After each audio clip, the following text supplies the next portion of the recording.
नमस्कार, स्वागत है आपका ZMPCG.com पर। आपके साथ मैं हूं राम मोहन शर्मा।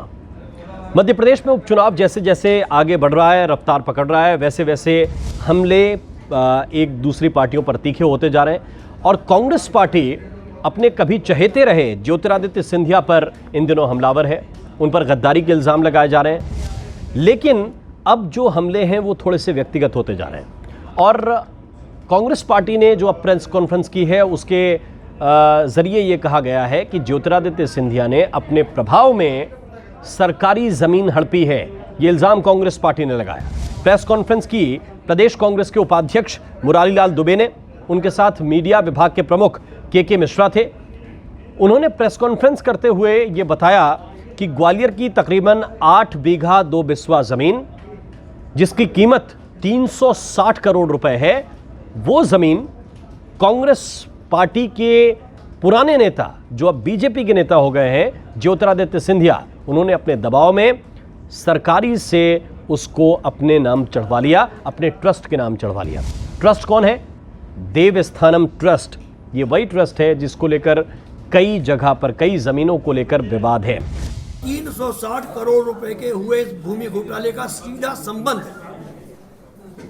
भ्रष्टाचार निवारण अधिनियम की धारा 13D1 से जुड़ा होकर धारा 467, 468, 471 और 420 से जुड़ा हुआ है। हमारी मुख्यमंत्री शिवराज सिंह जी से मांग है कि यदि वे, उनकी विचारधारा पाक साफ है, तो इन ट्रस्टियों के विरुद्ध जो सरकार के दस्तावेजों में अपराधी घोषित हैं, उनके विरुद्ध प्रकरण दर्ज करें। यदि वो नहीं करेंगे तो हम सुप्रीम कोर्ट में इन भूमि घोटाले को लेकर जाएंगे।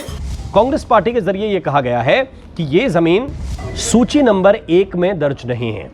आपको यहां पर यह भी जानना पड़ेगा, जब कांग्रेस लिस्ट 1 की बात करती है तो आपको यह भी जानना पड़ेगा कि एक दस्तावेज, एक कोवेनेंट तैयार हुआ था जब रियासतों का विलय हुआ था। तो यह तय हुआ था कि कौन सी प्रॉपर्टी राजघरानों के पास रहेगी, यानी कि रूलर्स के पास रहेगी, शासकों के पास रहेगी, और कौन सी संपत्ति जो है उस पर सरकार का अधिकार हो जाएगा।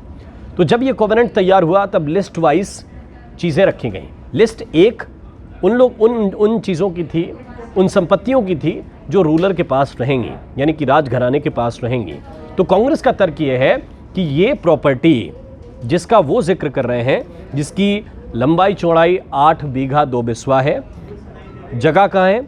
जयेंद्रगंज स्थित महोरकर के बाड़ा की जो ज़मीन है, कीमत 360 करोड़ है। ये लिस्ट नंबर 1 यानी कि रूलर की संपत्ति में दर्ज नहीं थी, और जब रूलर की संपत्ति में दर्ज नहीं थी तो फिर शासकीय थी। तो शासकीय ज़मीन को अपने प्रभाव में सिंधिया राजघराने ने देवस्थानम ट्रस्ट के नाम करवा ली वो ज़मीन। और अब कांग्रेस पार्टी कह रही है कि वो जाएगी, कोर्ट भी जाएगी, और जो फर्जी बाड़ा हुआ है उस फर्जी बाड़े को बेनकाब करेगी। फिलहाल जो इसके तकनीकी चीज़ों में जाएंगे तो बहुत पुराना ये किस्सा है। इसमें ज्योतिरादित्य सिंधिया के पिता माधवराव सिंधिया हैं, जो कांग्रेस पार्टी के बड़े चहेते रहे। उनका नाम भी शामिल हो रहा है, दूसरे कुछ और नाम भी शामिल हो रहे हैं। कब अधिकारियों ने घपला किया, घोटाला किया, इसमें आप ज़्यादा मत जाइए, लेकिन आप इस बात में जाइए कि कांग्रेस का मकसद क्या है।